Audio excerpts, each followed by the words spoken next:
Hello, my name is James. I'm currently in hospital with a condition called cystic fibrosis. Um, Most of you will know that because most of you watching this will be my friends, family, etc. But there may be some that might tune in who aren't. Um, I'm currently in hospital, as I said, and at the beginning of the week, I noticed it was National Organ Donation Week, um, and coupled with that, I noticed a few people asking questions, concerned, etc. about me and my health, and some things they don't quite understand, understandably. Um, and I just feel it's kind of I have a moral responsibility to kind of educate people, raise awareness whilst I can. And I'm fortunate enough to know a lot of lovely people who are interested and are interested in this sort of thing. So here we go. I think just on this one, I'm just going to, for selfish reasons as well, a lot of my closest friends and family don't quite get it, and in certain aspects of the condition and what happens in here. So I thought I'd cover a few things. One, the basics of what CF is, the real basics. Two, what happens whilst you're in here. Some people are interested in that. Three, oxygen. And four, transplant. Very basic stuff, okay? Or I'm going to discuss it in very basic terms. So CF is a genetic condition so it means you're born with it. I was diagnosed when I was 2. Nowadays, your children, newborns, have the prick tests on their feet when they're in hospital, and that will come back if they've got CF or not. So you're born with it. What it does to you is it's a degenerative illness. So it does get worse, unfortunately, over time.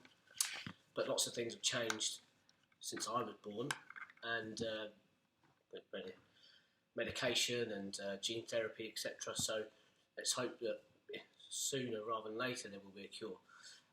Anyway, so you're born with it, and it buggers up your lungs and your digestive system. So in the real basics is there's sticky stuff around your body, and it messes up your pancreas, so therefore it affects your nutrition and how you absorb your nutrition. So a lot of people with CF are underweight. So, and also mainly it affects your lungs, causing crap to build up because your lungs aren't coughing up the rubbish that they should work effectively. And over time, the infections, you become resilient to antibiotics. Most of you will know that happens. And it damages your lungs, and your lungs, you can't repair them. The damage is there, but it's there for good. So they get worse over the years. And that's in essence what's happened to me. So that's it. There's more to it than that, obviously. But I just want to give you the basics. So when I come in here each and every time, lots of people say things such as, have you just checked yourself in again? Is it just a routine maintenance sort of thing? It's never routine. It's never a checkup. It's never planned.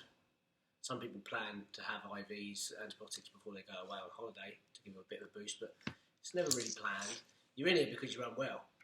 And that infection, that kind of, think of it as a really bad cold that most people can get rid of, but we can't because we can't fight infection. They're getting on top of you, and you need intravenous antibiotics, the stronger type, to try and suppress them. And it's hard for CF patients to get rid of it completely, but it suppresses that chest infection, that infection, to a certain level to make you feel a bit better for a while, and then it will go back up again. So, so when you're in here, so you come in for that reason. So I wanted to mention that because a lot of people say to me, are you check yourself in, and they often say now, are you in for just your normal 2 weeks? Is it just your standard 2 weeks? Or they can't question like you have control over it. Are you just checked yourself in for 2 weeks, have you? No, I haven't. I don't have control over it.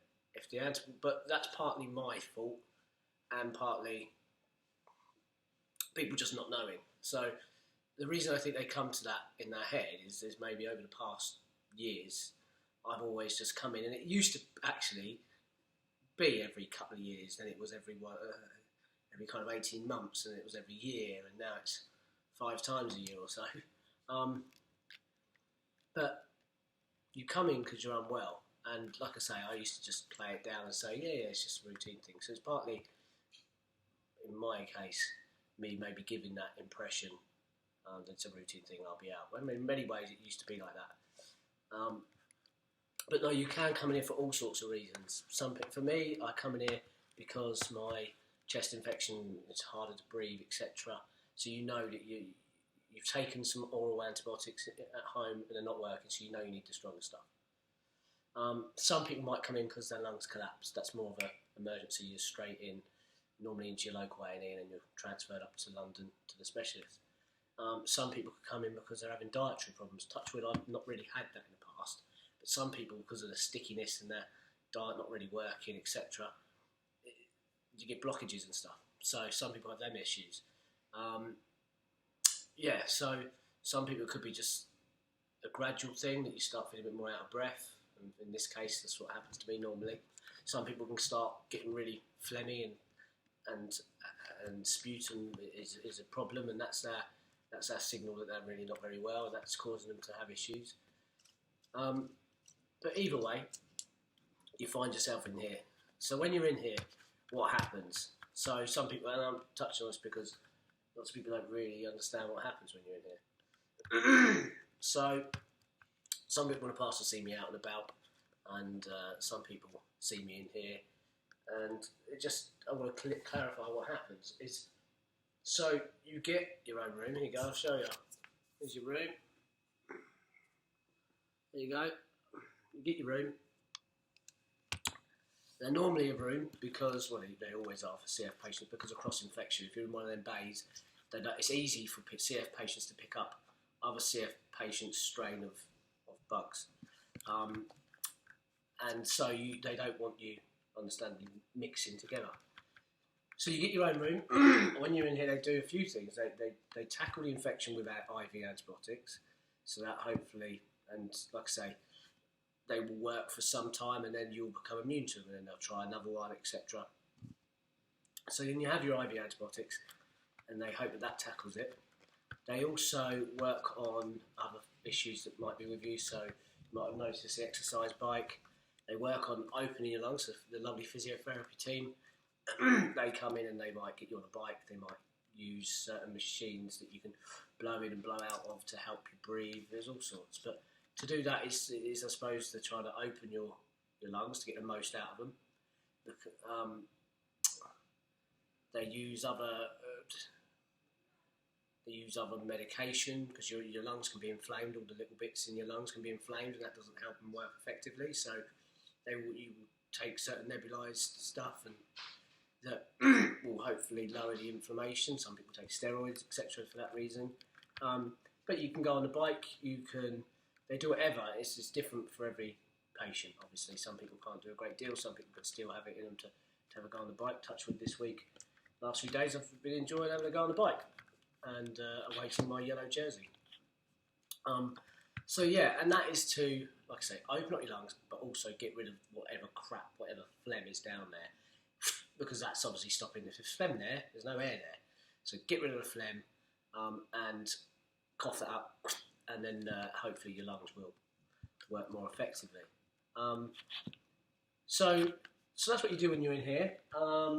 They're tackling all sorts of things. They're testing you. There's other issues. There's no point getting into it, but CF affects all sorts of things, like your bones. It can do, so that they're testing for that. There's more detailed ways of testing your lungs, how effective they're working or not working, and stuff like that.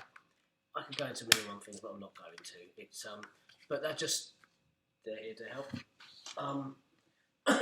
So then oxygen. Let's cover oxygen. So, and also when you're here, some people. I consider myself a healthy person with CF. Well, one of the healthy ones, and I'll always see myself as that because I'm 34 and I've got to 34, and I'm still able to sit here and talk to you. And now I'm off of the nasal oxygen nasal cannula and I can talk, I'm not that out of breath. So, but some people, bless them, they're not that fortunate. But this is important to say, it's different for everybody. Some people won't, even into their adulthood, won't be able to go for a walk around without oxygen, or a walk around London. And but the physio recommend that at times because it's good for you. It's certainly good for me. I've always found that if I just go out, it's good for the mind, good for the body, helps you clear, and yeah, it's a nice part of town as well. I'm in Kensington. So there are times when I do that. I haven't been out this last week. I haven't felt really up for it for a few reasons. But I've had a shower. I've got a shirt on. I'm going to go out today because I'm feeling up to it. So what I'm saying is, some people can go out, some people can't. Some people on a lot of machines. Some people are in and still feeling all right, actually. And for me, luckily at the moment, I'm feeling okay. And the antibiotics are working, I think, and hopefully be out in no time. But sometimes, like at the beginning of this year, that didn't happen for me. The antibiotics weren't working. The strain of bug wasn't obviously working with the antibiotics. I'd become resilient to the past antibiotics that I was taking. And also my lungs are generally getting more damaged and taking a bit more time to kind of fight back. And when they do fight back, the general gist of it is, based on your sex, your height and your weight, you blow into a few machines, it kind of comes up with a percentage of how your lungs are working. And the general thing with CF is that will decline over time.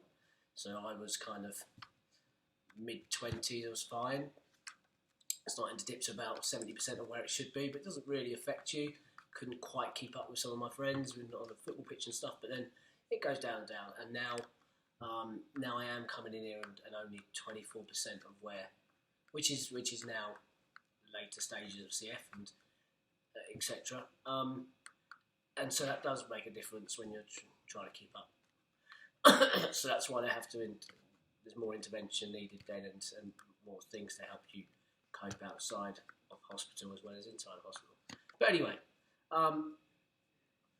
so oxygen. Lots of questions about oxygen, and I was talking to a friend the other day who's got CF, and the same thing for him. Some people don't just understand what it is. So, and certainly some of my closest friends and family say comments like, "Oh, maybe you should just take your oxygen," and I think they maybe think that that's going to make you feel better straight away. It's not. It's not a fixer-upper. It's just when your body is, and the same as nebulizers. Lots of people say take your nebs and it's going to fix you. It's not.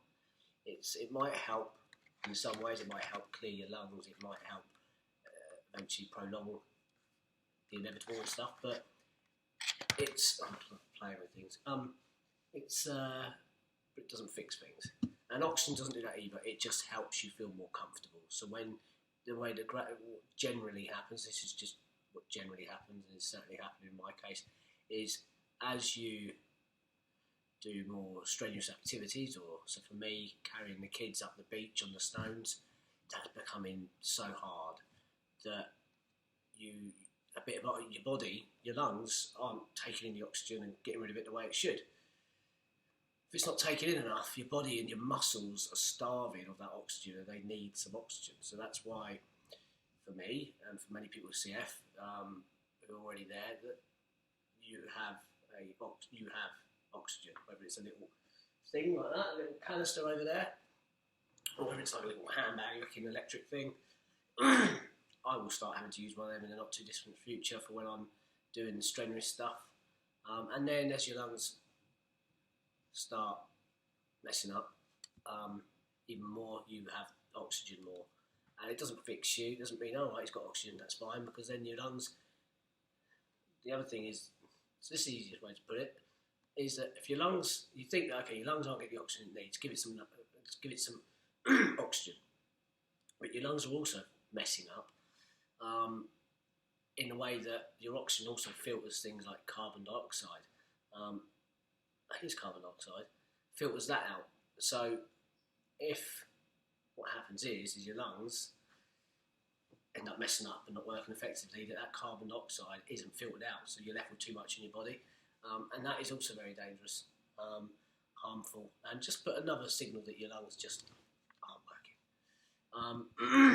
So yeah, so that's a bit of oxygen. So if you see me with oxygen, that's why they've got it. Just makes them feel a little bit more comfortable and able to do certain things that they couldn't without it. Yeah, so, and what else? Transplants. Okay, so, and this is all new territory for me as well, to be fair. Semi-new. So I've been referred for that first assessment now because my lungs are at a stage where I need to start thinking about it. And the reason you need to start thinking about it is because you need to be healthy enough to go through the major operation that it is, but you also can't be, so you need to be a certain health, but you can't wait too long that you're going to be too unwell to go through that major operation. And it is a major operation, and it's, I think the important thing is, so we don't choose, we don't sit there. Someone says to me, oh, you're going to have a lung transplant. Well, it doesn't work like that. I don't just go to Tesco's and pick some extra lungs up. It's not for everybody. Some people don't want it. Obviously now I've got the kids, I definitely want it. But you have to go through an assessment. So there'll be a 2-day assessment where they test everything. What condition, if you've got diabetes, how that's doing, your kidney function, your liver function, all these things. They test lots of stuff, loads of stuff. Your weight, your height, everything, to see if you are a candidate, a decent candidate for a set of lungs if they come up. Because they're so precious. These if there's a set of lungs out there, they're so precious that they need to make sure that you've got a good chance of them working in you. And that's the thing. So that's the way it works. You have this assessment, and they say yes or no kind of thing. And if you want to go active on there, if you think right, I'll go active on that list, and you get a little phone, and they phone you, and then you're in. And that's not. It's not a cure. That's the thing. You still have CF. I think the statistics for a lung transplant are pretty much 50. I have to look into them. I think it's pretty 50-50 if they're going to work. If you get to 5 years with them, I think the first year is the really most important because your body can reject another person's lungs. But hey, if you get you've got 50-50 chance of getting an extra 5 years, I'm going for it. But I've got to get through that assessment. So yeah, that's the way transplants work. It's quite a lengthy process. It's not a case of you can pick and choose when you have it. It's in any way, shape or form. Someone told me something the other day, as if he's got CF, and as if someone made a comment to him like he could literally pick and choose the day he wants it. Doesn't work like that at all. That's transplant, so it's not a cure. You still have CF. You still got a lot of issues after having that. It's not an easy road. And I know, but that's the way it works. You get to a certain point where the doctors will start talking about it, saying that for me, you're in it quite a lot now, James, and we need to start talking about if that's an option, because we don't want you getting too unwell that you won't have a chance through the operation and stuff anyway. So I've covered. I don't want to do I didn't rehearse this. I don't want to do lots of takes or anything. So I'm just going to post this. If it's useful to anybody, then great. That's all I wanted. If it answers a question that someone might have just not known, perfect, fantastic. Yeah, and if you have any other questions that I haven't covered, then by all means, I'm trying to look around if there's anything else I've not covered really that you might be interested in. I don't want to give you too much details, it's boring. Then post them and I will answer. I'll do my best to. I think the most important thing of this is that, but I know a few people are talking on transplants. I've got some lovely friends that so close to passing away because of this horrible illness, and they were fortunate enough to get new lungs, and they campaign for organ donations now because they are living life to the full. They are so happy. You can see it. They've got this new life. Seeing them for a year or more in a bed in here, not living. And one of them, she won't mind me saying, one of them had a child the same age as Logan, and she was away from her boy, and then seeing that was just horrible. And now she's got her new lungs, and she's living life, and she's doing things, and I think that's amazing. It is amazing, no questions. And this is the thing. Last week was organ donation week, and if anything comes of this, and a friend of mine, Sally, actually messaged me the other day and said because of my post, she's now an organ donor. So thank you, Sally. Bless her. But I think, like I said, it's not a cure. Organ donor, a new set of lungs isn't a cure. But look what it's given to these other people. Look what it could give me years with my babies if I'm a candidate. And that's amazing. And what's interesting is that, and I don't know the ins and outs of it because I'm not going to try and be too detailed, but know that I think it's basically the majority of people out there want to be organ donors, but they just haven't signed the register. And it's a piece of piss, it really is. Just go online and do it.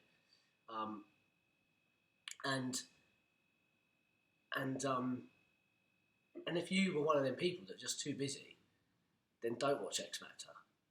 Don't watch in the break of X Factor. Go online and just fill it in, because it's giving people years and years. It can give people years and years of living life. And these girls are now parachuting and stuff, and they had new lungs, and they were in like a year ago, and they were in here for the last few years of their life, and now they're out there climbing the O2 building and stuff like that. They're properly living life. So I think, how amazing would that be if that was me with my children, and I got a new set of lungs, and I was able to do the things that I know right now are very far away from me being able to do. They're out of my reach. So it's not long that I'm not going to be able to shoulder carry Logan because he's getting bloody heavy. But there's a chance with a new set of lungs that could happen. So if you're one of them people that just haven't got a chance to it, I'll put my brothers on the spot.